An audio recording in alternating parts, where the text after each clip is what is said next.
Legend of Zelda Tears of the Kingdom just came out, and I'm going to be showing you 69 tips, tricks, and other useless information like meat surfing and secret amiibos. So make sure you watch till the end because I wish I knew these things while I was playing. As always, click off now if you want to avoid spoilers. One of the best ways to get around is shield surfing, but if you attach a minecart to your shield, it literally becomes a skateboard.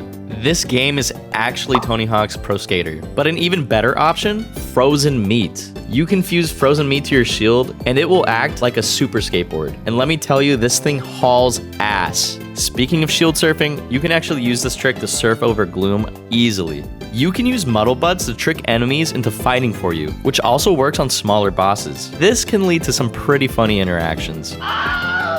You can use your ascend ability on a battle talus. There's hundreds of enemies in the game. However, there's actually one stronger than Ganon himself, and they even have infinite health. If you attack chickens, they will actually end you, and there's nothing you can do about it. You can't even fight back, which is also one of the longest running gags in the series. Regular birds, on the other hand, can be taken out with a single shot. And while they're falling, they do this twirling animation, which is a reference to Duck Hunt, one of the earliest Nintendo games. Speaking of early Nintendo games, you can find the Sword of the Hero, which is actually the sword used in the first Legend of Zelda game ever, way before the Master Sword. Throughout your adventure, Hero can be seen holding this, a whistle, which is another reference to the original Legend of Zelda. There's also references to other games like Majora's Mask, which you can actually find in the Sky Coliseum. It's called Sky Coliseum because it fell from the sky into the depths. You can wear Majora's Mask to blend in with enemies, and you'll actually scare them if you use Ultra Hand around them. Not only can you find Majora's Mask, but you can find other items like the Dusk Bow from Twilight Princess, Bigoron's Sword from Ocarina of Time, the Seabreeze Shield from Wind Waker, and a ton more. Nintendo loves nostalgia in their games, which is why you can find the nostalgic fabric in the Temple of Time ruins. You can use this fabric on your glider to change the design. Also, small detail, but when it's raining, you can actually hear the pitter-patter of the rain while you're gliding.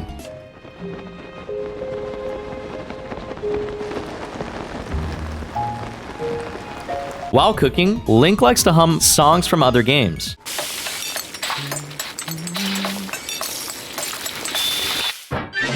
The logo on the milk is the same logo from Ocarina of Time, which is also the same milk my dad left to go get 10 years ago. Yeah, he's still not back. In the opening cutscene, it shows a mural of the Imprisoning War, which is a reference to something that happened in previous games. After the intro, Link wakes up after being knocked out cold, which happens in literally every single Zelda game ever. At the end of the game, you can actually find the torch Zelda dropped in the very beginning. There are a few special mounts in this game, including bears, deers, Zelda's golden horse, Ganon's giant horse, and Epona.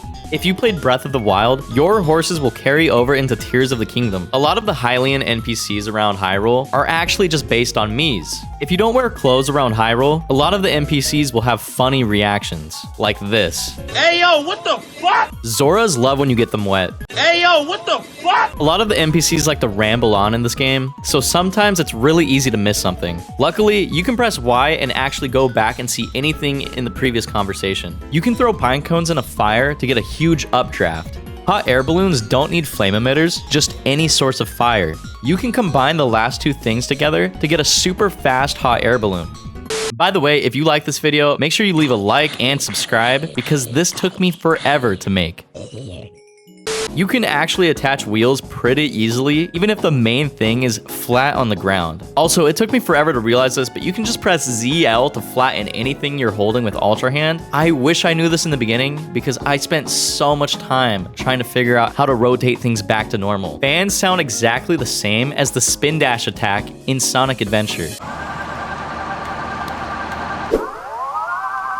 In Breath of the Wild, the bridge in Cocorico Village had one apple underneath it. If you go there in Tears of the Kingdom, you'll find two apples. I'm not really sure why, but it's kind of cool. You can find golden apples in apple trees, but I'm not actually sure what they're used for. You can summon a Satori with an apple at the cherry blossom, which reveals all the cave locations. You can also find caves if you find these things called bloopies, which are rabbits that lead you to caves. These caves will always have bubble frogs. Also, some caves have swarms of geese that fly out, which I thought was just a cool effect. You can actually shoot them down and collect their drops. Using mushrooms to any weapon will make it bouncy. Dazzle fruits will one-shot Stalinox enemies. Flux constructs can't hurt you if you steal their hands or legs, making the fight super easy. You can also steal parts from the Flux and fuse them to your shield and sword. Using a rocket fused to your shield makes fighting a Gleeok so much easier. It honestly feels like cheating. You can fuse elemental gems to your shields, which activates every time you get attacked. If you put 1 Zonai charge into a vending machine, you only get 1 item back. But if you put 5, you actually get way more. My game was actually lagging. If you have the fully upgraded glide armor, this prevents you from taking fall damage. But if you don't want to do that because you're lazy, you can just hold something off the edge, use recall, and then hold on to it. Link won't take any fall damage. Also, if you run out of stamina while gliding, you actually get emergency stamina so you can prevent yourself from dying, which means you can open up your glider one more time, or if you land in water, you can swim to land safely. While falling, you can collect star fragments. You can use the camera while falling, which slows down time and lets you safely survey the area. But be careful, because this doesn't pause the game, it only slows down time. You can actually cut down signs, just like in old Zelda games. These trees are actually Yiga clan members in disguise. I knew you could hold down X to do a spin attack, but I didn't know you could literally just spin in a circle and press X and it will do this attack. Beehive fused arrows with a Lionel's bow is overpowered. Data miners were going through the game files when they found 2 secret amiibos. Both of these amiibos give you a new fabric for your paraglider. If you're out of rockets, you can use a controller stick to get bullet time easily. You can use Ultra Hand on a flame emitter for the perfect flamethrower. In the Royal Hidden Passage, you can find this demon statue, which literally lets you sell hearts for rupees. Pretty much any large projectile can be recalled. Get f***ed, kid, you're bad. You can throw your weapon and then use recall on it to prevent it from using durability. And that's 69 things you probably didn't know. Thanks for watching.